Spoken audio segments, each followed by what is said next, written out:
Ok, minha gente, já de volta. Eu vou mostrar uma foto para vocês agora de um prato que está lá com o Gilberto. Olha que coisa interessante. Eu vou mostrar para vocês uma foto de um prato. Agora, olha a importância do que é. Esse prato pertencia a um menino, uma criança autista. E o prato quebrou. E a mãe não tem outro prato. E a criança não quer mais comer. Ela só come naquele prato. E aí a mãe passou para a gente, olha que coisa interessante, pedindo se puder ser fundo, melhor ainda. A mãe passou aqui para mim, chegou para mim, ela precisa de 2 ou 3 pratos iguais a esse. Porque a criança é autista e não quer mais comer. Então ela precisa de 2 ou 3 pratos iguais a esses. Por quê? Como eu falei, a criança é autista, se for prato fundo, se for raso, ótimo, mas se for fundo é melhor ainda. Se você puder arranjar, se você tiver, porque ela procurou para comprar e não encontrou. E a criança só come se for nesse prato. Interessante, né? Como é que pode as coisas? Aí você liga para cá, tá ali, Gilberto colocou para a gente, o 27429977, e aonde tiver eu vou buscar o prato. Tá? Preciso desse prato. Um prato igual a esse aí para uma criança autista. Vamos ver se a gente consegue esses pratos, tá bom? Interessante isso, né, Vanderlei? Que coisa, rapaz. São as demandas, né? A gente fala sobre isso, né? As pessoas acham que as pessoas têm que parar o que está fazendo para se preocupar com eleição, com política, com candidato, né? Mas a quantidade de dificuldades que as pessoas têm no seu dia a dia são tão diversas, né? As pessoas têm as suas necessidades e precisam ser atendidas. E o que é muito importante para tanta gente não é tão relevante em certos momentos para a maioria das pessoas. Torcendo para que não é um prato muito incomum, né? Eu já vi esse prato por aí, rapaz. Essa configuração, também, esse desenhozinho, né? Coisa era muito comum, talvez há uns 20, 30 anos atrás, né? Vamos torcer para que alguém tenha alguma coisa, algum prato parecido com esse. Não é difícil de ter gente em casa com esse prato sobrando, não. Até porque nem parece ser louça, né? É um prato comum que deve ser. É o prato que teria em quantidade dele no Amigão por um preço razoável, né? E, no entanto. Agora eu acho legal que a pessoa falou assim, pô, eu vou ligar para a TV Diário, porque lá na TV Diário, no programa do Hélio Carraceno, eu vou conseguir. Mas essa utilidade pública da imprensa é fantástica. Não sei se a gente vai conseguir, a gente fala com as pessoas, né? E a gente fala com as pessoas que se condoem com as dificuldades alheias, né? Então, certamente que nesse momento tem pessoas revirando uma gaveta, revirando um armário, procurando um prato desse para ter aquele prazer de poder fazer essa gentileza. Porque o brasileiro é uma pessoa extremamente boa, né? Nós temos essa coisa dos extremos, né? Nós temos um povo extremamente ruim, às vezes, em alguns momentos, se manifesta de forma ruim em alguns momentos, e se manifesta de forma extremamente generosa, capaz de parar tudo que está fazendo para querer ajudar o próximo. E se a gente conseguir esse prato, se a gente conseguir, eu vou levar o prato lá na casa dessa família. Vai buscar e vai levar, né? Então, vai buscar o prato em casa e vai levar na casa de quem precisa. Vou levar onde tiver, vou levar esse prato, porque o menino é autista e não quer mais comer, só come se tiver esse prato. E isso acontece, essas coisas acontecem mesmo, né? Ainda agora mesmo, o prefeito de Miguel Pereira, ele inaugurou agora a Casa do Autista, o Parque do Autista. Para até 1.000 pessoas. Olha que coisa fabulosa, né? Miguel Pereira é uma região que tinha muita terra ociosa, né? Muitas fazendas grandes que estavam ali perdidas e sem valor, porque é um lugar bem distante, né? E deu sorte de ter um prefeito com esses planos ambiciosos, né? Começou com o Parque dos Dinossauros e depois vem vários outros parques, né? Eu gostei muito do Parque da Bíblia, né? Que ele está fazendo, o Parque da Terra Santa, né? Que é uma coisa assim que busca um turista diferente, né? Imagina o sonho do brasileiro, o sonho do cristão no mundo inteiro é conhecer a Terra Santa, e ele cria uma réplica disso com a possibilidade de você comprar uma lembrança, de ver as espécies, né, de árvores que a Bíblia fala, né? Ver uma oliveira, né? Eu tenho uma oliveira em casa, perto do jardim, e quando as pessoas que vão lá em casa veem a oliveira pela primeira vez, ficam encantadas, porque é uma árvore bonita, né? Uma árvore diferente, ela é meio que prateada, né? Mas dá azeitona? Dá azeitona. Dá mesmo? Dá. Está na hora já de dar. A Teresópolis produz azeitona. O clima nosso é muito favorável também para isso. Não dá em quantidade, mas dá. E nós temos aqui no Brasil uma falsa azeitona. sabe, né? Tem uma árvore que dá uma fruta igual a uma azeitona, mas não tem líquido, não é azeitona. Ela dá uma bola, né? É como se fosse uma azeitona graúda. E o pé chama de... Já teve. Tem, eu já tive esse pé em casa, eu fui enganado uma vez. Eu comprei um pé de azeitona, que na verdade era uma azeitona da espécie da nossa mata, né? É uma árvore enorme e que dá muitas frutas, é um cacho de fruta, mas não é diferente do pé de oliveira. Então, ou seja, há um apelo muito grande, né? E isso traz até uma certa preocupação, porque cada município tem a sua característica própria.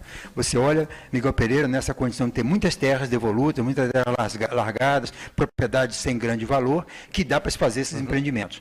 Aí nós temos em Teresópolis muitas áreas que eram dedicadas à lavoura, que é a nossa principal indústria, que é o que traz dinheiro de real, verdadeiro para Teresópolis, muitas propriedades rurais sendo utilizadas para condomínios, para novos bairros. Daqui a pouco vai sobrar pouco lugar para se plantar, pouco lugar com qualidade para se plantar. Você está usando uma terra maravilhosa, uma terra escura, uma terra avermelhada, que é jogar só um pouquinho de calcário, um pouquinho de adubo, você produz muito aí, para jogar o cimento e fazer casa em cima. Então, ou seja, é preciso, por isso que ele não pode colocar um idiota para ser prefeito, tem que escolher muito bem nesse momento, porque é a hora que não adianta só valorizar ou pensar na construção civil, em mais prédios, mais gente pagando IPTU, mais gente consumindo, mais gente andando de carro, mais gente entrando no supermercado. Não, a gente tem que crescer com responsabilidade. Nós temos muitas áreas que estão sendo alteradas a sua característica. Vanderlei, vamos falar agora das nossas entrevistas aí. Embromamos bem para começar a falar do Alex. Né? A gente embromou bem. Boa entrevista do Alex, né? Alex ele é muito desenrolado, né? Ele é desenrolado. Ele não enrola, não. Ele tem uma resposta, né? Ele tem uma resposta com muita consciência do que ele está falando, né? E ele está sentindo o que ele está falando. Não são frases decoradas como esses coaching tem por aí, não. Mas o Alex, ele tem uma coisa. O Alex, ele vem de uma escola... Ele tem uma história, né? Ele é assessor do governador. Ele chefiou a campanha do governador. Então ele sabe como se expressar. Ele andou com Garotinho, com Clarissa e com César Maia. Então, ou seja, não tem como. Isso é verdade. Ele fez faculdade e doutorado, né? Ele se formou com louvor. Ele trabalhou com os três. Foi secretário lá em Nova Iguaçu. Porque sentar aqui e pegar o microfone não é para qualquer um. As pessoas tremem mesmo. É difícil. Para nós que estamos acostumados... daqui para lá, né? Hã? Eu ainda estou a mesma coisa que a gente está numa cirurgia. Quer dizer, o médico, ele vai fazer uma cirurgia, aquilo para ele é comum. Sabe tudo, né? Aquilo é comum. Por quê? Porque ele estudou para aquilo, se preparou para aquilo. Mas o Alex, além dele ter essa facilidade de falar, porque ele aprendeu a falar e já era desenrolado desde garoto, né? Eu lembro, quando ele falou da entrevista que ele te deu aqui, lá nos seus 30 anos atrás, né? 31 amanhã. 31 anos atrás, né? Ele também, nessa época, ele dava entrevista para mim no noticiário, no diário. E aí, era aquele garoto de 15, 16 anos, desenrolado. Sabia que estava falando. Desenrolado. Então, ele aprimorou muito. Mas, ao mesmo tempo, ele também buscou conhecer muito a cidade. Ele tem um bom conhecimento da história da cidade, ele tem um conhecimento de como a cidade funciona. Né? Porque ele teve a necessidade de saber fazer esse tipo de avaliação para prosperar nos locais onde ele prosperou, assessorando esses políticos de renome. Então, quando ele fala de um problema da cidade, ele está sabendo o que está falando. Não é fala decorada, não ouviu, não leu 10 minutos atrás para falar daquilo, não. Então, é muito bom você ouvir quem está falando, sabendo o que está falando e sabendo do que ele está falando. Tá, né? Mas você tem que separar a maneira da pessoa falar... Porque a pessoa ela pode estar falando muito bem, mas tendo dificuldade para falar. Porque ela não tem medo do microfone, ela pode saber o que está falando, fica inibida, né? Mas com dificuldade. Então tem que separar isso aí. Porque, por exemplo, os 5 candidatos a vice, eu acho que os 5 estão preparados. Mas um dos candidatos mostrou um conhecimento muito pequeno de Teresópolis. Um deles. Dos nossos problemas. Isso o telespectador percebeu. Então, aí quem está em casa é que tem que ver quem é. Ele vai. Esse é o mote da TV, né? Da oportunidade da entrevista. Né? Quando a gente abre um candidato, vem aqui e fala 1 hora, no seu programa, ele está ganhando 3 horas da programação, porque tem 2 reprises. Então, e com possibilidade de mais reprises. Sim. Então, de forma democrática. Então, isso aí é uma oportunidade única que ele tem de passar a imagem, passar a informação para frente, né? Tem aquele que tem mais bate-pronto, aquele que tem mais conteúdo, vai se safar melhor. E isso só contribui para o processo. Essas séries de entrevistas são muito importantes. Vai chegar o dia da eleição e muitos eleitores não vão saber quem são os candidatos, como é que eles são, se eles são desse tipo ou de outro, e tudo isso vai demorar. E a imprensa dá essa contribuição para que as pessoas conheçam os candidatos, também os candidatos a vice. Foi uma sacada muito boa, eu gostei desse formato de entrevistas. E os candidatos a prefeito, aí todos já estiveram aqui várias vezes comigo e todos falam bem e todos conseguiram passar o seu recado. Quem vai decidir isso agora é quem está em casa. Você fez uma entrevista ontem com o Baker, né? Falando um pouco do Baker. O Baker, quando você pergunta para ele sobre mobilidade urbana, todos os outros candidatos, eu não ouvi hoje o que o Alex disse sobre a questão da mobilidade, mas o Baker destoou dos outros. Ele fala, por exemplo, que não é preciso ficar contratando caro esses estudos desses institutos, porque nós temos gente na cidade que conhece de trânsito. E o que é preciso é que as mudanças de trânsito sejam em função da cidade e não em função de um grupo de pessoas que estão na cidade, que foi mais ou menos a fala do Baker ontem. Claro, nós não entendemos de trânsito, mas nós temos gente na cidade com capacidade de observação. Por exemplo, quando o secretário da Luz dá esse nó no trânsito, o governo dá esse nó no trânsito, né, o da Luz atende às necessidades do governo, que ele proíbe o sentido da ponte da rodoviária para ir para o alto e obriga você a ir na várzea para voltar para o alto, isso mudou, isso quebrou a cidade, deu um nó no trânsito. Mas ele ia fazer uma coisa interessante na cabeça dele, de que não é técnico, ele é policial, ele não é um técnico de trânsito. Ele resolveria o problema fácil. Ele achou uma solução. Vou subir com o trânsito para o alto pela esquina do pecado. E aquele muda o sentido. E quebra a reta para jogar o carro para o alto, para evitar que o carro vá lá na frente para descer a rua Legar Bernardes. Aí ele começou a abrir o canteiro. Ele abriu, ele deixou pronto. Só faltava o sinal, só faltava. O que não faltava era o prefeito. Alguém pediu ao prefeito para não fechar, para não ter esse sentido, porque prejudicaria 2 ou 3 comércios existentes daquela região. Esse é o nosso problema hoje. Né? Por que nós estamos tendo acidentes na reta, naquela faixa elevada, em frente ao supermercado?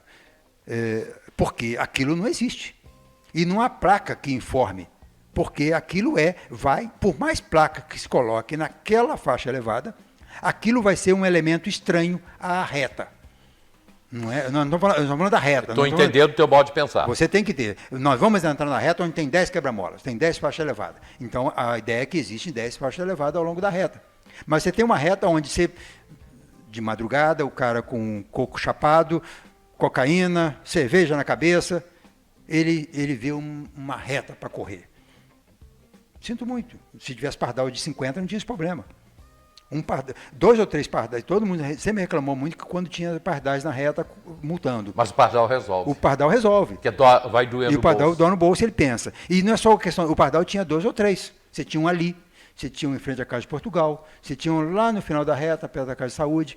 Você tinha 2 ou 3 ou 4 pardais ao longo da reta. Então ele sabe que nesse local eu tenho que andar a 50, me controlo, vou andar. Aí agora ali não. Isso é indústria de multa. E você percebe, eu me coloco na condição do motorista comum.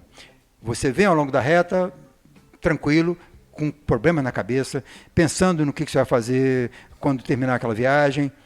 Você não está preocupado se vai ter uma faixa elevada do nada. Mesmo que você já tenha passado por ela, você não vê. Você não lembra, porque é um elemento estranho ao trânsito. Uma reta de 2 km e pouco, boa leitura. O problema da faixa elevada nunca foi falta de sinalização. Pode aumentar a faixa de ação, pode colocar sinal 50 metros antes, a pessoa não vê aquilo ali. É um elemento estranho ao trânsito. Isso o engenheiro de trânsito vai dizer. Qualquer engenheiro de trânsito vai dizer que aquilo tem que derrubar e fazer outra, ou então fazer mais umas 5 ou 6 iguais àquela. E o problema, por que foi feita aquela faixa elevada? Da mesma forma que não se permitiu o trânsito retornando para o alto pela esquina do pecado, para ajudar alguns empresários, Ali foi feita aquela faixa elevada para ajudar o empresário que construiu. Porque quando você reduz a velocidade do trânsito do tráfego de veículos em frente ao seu negócio dobra de valor, o seu terreno tem muito mais valor. Lojas não têm valor em pista de alta velocidade. Né? Então é preciso que tenha pistas auxiliares ou que tenha faixa de redução. Então aquilo ali não foi feito para a cidade, foi feito para o empresário, tanto que ele que fez para ele. Então assim, essas coisas têm que acabar. Então o nosso problema, quando o Bake fala, é necessário que as pessoas avaliem, mas sem que seja pelo interesse do coletivo e não pelo interesse pessoal de alguns, ele está cumprindo a razão. Que bom, isso não acontece, claro. Quando você tem um estudo, os 4 candidatos falam que tem que ter um estudo comprado para fazer, que seja caro, que pague em licitação, tudo bem. Mas o engenheiro de trânsito jamais, primeira coisa, qualquer engenheiro de trânsito vai fazer, não vai mandar tirar aquela, mas vai mandar fazer umas 6 ou 7 iguais àquela ao longo da reta toda para você saber. Essa é uma avenida de faixas elevadas, e não uma faixa elevada do nada, no meio do nada, onde até o motorista comum, que está com a cabeça tranquila, que não está chapado, que está saindo do seu serviço, mas ele está pensando numa reação qualquer, ele não está completamente livre para ficar imaginando em faixa elevada num local daquele. Então, ou seja, isso aí num estudo vai descobrir, mas as pessoas também com lucidez de raciocínio têm realmente pessoas com esse conhecimento capaz de entender o que precisa ser feito. E tem uma coisa tão estúpida aqui em Teresópolis, que é ali na Barra do Imbuí.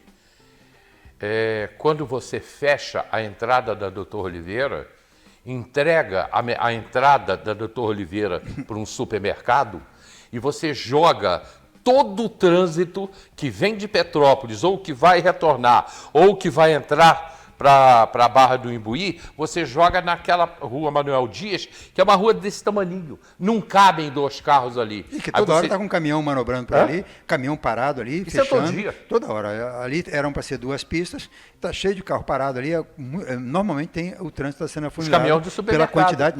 Além de ter a praça para manobrar, de um acesso exclusivo para eles, que já usam, né? Que onde a rua foi fechada virou uma área de particular, que é também um problema muito sério. Essa semana nós tivemos aí matéria no jornal nesse sentido. A prefeitura demarcou carga e descarga em frente ao estabelecimento para o estabelecimento. Isso não existe. Isso não está certo. Cadê os vereadores? Cadê o Ministério Público? Cadê a questão da mobilidade? Porque uma coisa é você fazer uma carga e descarga em certos pontos da cidade para quem tem caminhão carregar e descarregar. É uma coisa pública. Você vê carga e descarga na Praça Santa Teresa, é um erro. Atrapalha bastante o trânsito, enfeia a praça, que é muito bonita, ainda mais agora, muito bem cuidada pela igreja, pelo Padre Jorge. Você tem aquele monte de caminhão por ali parado. É ruim. Mas ali, qualquer um caminhão pode chegar ali, parar e descarregar. Então, qualquer um contribuinte. Aqui não. Fizeram uma carga e descarga para um supermercado. Deram de presente. Deram um presente e não pode dar. O prefeito não é dono da rua. A carga e descarga, o proprietário que compra um terreno ou que use o seu espaço interno que ele tem, mas é muito bom, né? Tira os caminhões de dentro da loja para não ter que descarregar lá dentro e descarrega na rua e tem mais um espaço para ele poder expor mercadoria, poder aumentar o seu imóvel. Ele ganha um Isso aí não está certo. Isso não está certo, não é sobre o aspecto político, não, é sobre o aspecto legal.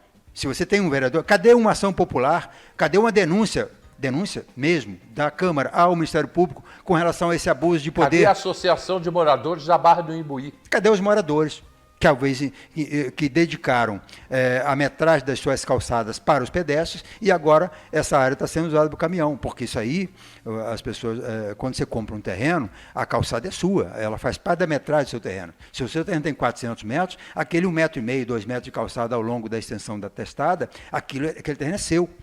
O seu terreno vai até no meio-fio. Esse terreno até o meio-fio não é da prefeitura. A prefeitura é da caixa da rua para dentro da rua.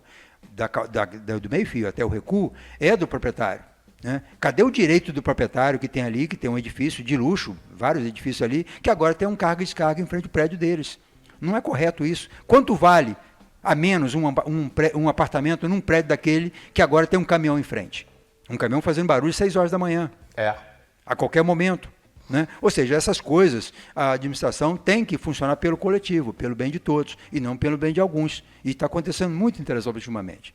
Não é só coisa, esse prefeito governa pelos empresários, beleza. E tem outros prefeitos que governam mais pela ocupação irregular. Tem de tudo. mas esquecem que o interesse é coletivo. Você tem que pensar no coletivo. Então, quando é necessário que essa conversa venha para o debate da política também, e vai ter que ser falado nisso nessas próximas semanas, para que as pessoas entendam quais interesses defendem aqueles candidatos que estão aí na disputa e o que eles pretendem realmente pelo bem comum. Na próxima semana eu vou falar sobre trânsito aqui em Teresópolis, sobre alguns problemas. Por exemplo, você vai ao supermercado na avenida principal, que nós temos aí 2. Nossa. Aliás, 2 não. Dois não, todos. Tem todos. E aí você tem a entrada do supermercado na avenida. Hélio. Aí você tem uma rua do lado, onde é própria para o carro entrar e não sair. Hélio, aí você inverte para poder ficar de frente para o mercado. Você tirando aqui o Extra, que é um supermercado que foi construído, né, como supermercado, com estacionamento próprio, com estrutura própria, embora ele use a rua de trás para fazer carga e descarga, usando na calçada, mas tirando ele aí, tirando o Flor da Posse, que é um dos mercados maiores, né, que tem um ali na Rua Doutor Aleixo, com estacionamento, tem lá na Hermitage, com estacionamento, está devidamente colocado. Agora, o que aconteceu com Serra Azul em Teresópolis é um absurdo. Exato, Como é que a prefeitura me deixa fazer um estacionamento do outro lado da rua? Travou o trânsito todo ali. Travou o trânsito. Por que a Barra teve que mudar o sentido do trânsito, mudando para Manuel Dias? Porque você permitiu, primeiro, um supermercado Regina fazendo espinha de peixe em cima de uma rodovia federal. Depois o outro supermercado aumentou de tamanho, que era um mercadinho pequeno que havia ali onde está o Multimarket, ao ponto de ter que fechar uma rua para ele poder usar a rua como carga e descarga. Ganhou de presente uma rua. Ou seja, essas coisas não podem acontecer. O prefeito não tem poder discricionário para dar espaço público para amigo. E é o que esse prefeito tem feito. E é o que alguns prefeitos têm feito em Teresópolis. E tem feito porque a imprensa critica pouco, é porque a Câmara não age, porque o Ministério Público era para estar agindo em defesa do interesse coletivo, não está agindo. Então, ou seja, foram relapsos na sua obrigação de cobrar. Né? A gente busca aqui no jornal, quando a gente critica uma carga e descarga em frente ao estabelecimento de um empresário que é amigo nosso. Eu gosto do empresário dono daquele estabelecimento, é uma pessoa de sucesso, uma pessoa que merece, a cidade deve muito a ele pelo valor que ele tem para a economia local, mas tem que parar com isso. A gente não pode ficar dando coisas que é dos outros para alguns. Mas ele fez e ali se deu um espaço público para um empresário. Não pode acontecer isso. Olha, eu quero agradecer muito a todas as pessoas que participaram essa semana. Mandar um abraço para Marquinhos Barbosa aí, né? Hoje, tá ligado na gente, Marquinho, né? Marquinhos Barbosa tá aí. Marquinhos Barbosa está lá no Rio de Janeiro ouvindo ligado, a gente. Isso é muito bom. Marquinhos, um abraço, meu irmão. Meu vizinho, ele e o pai dele. Muito obrigado a todos vocês. Tem reprise 4 horas, tem reprise meia-noite, o YouTube bombando, a rede social do Diário bombando. Os programas serão repetidos durante a programação normal e a partir de segunda-feira a gente volta a falar de política aqui, também visando as eleições, que eleição é aqui na TV Diário, eleição é aqui no Grupo Diário, eleição é no Diário. Muito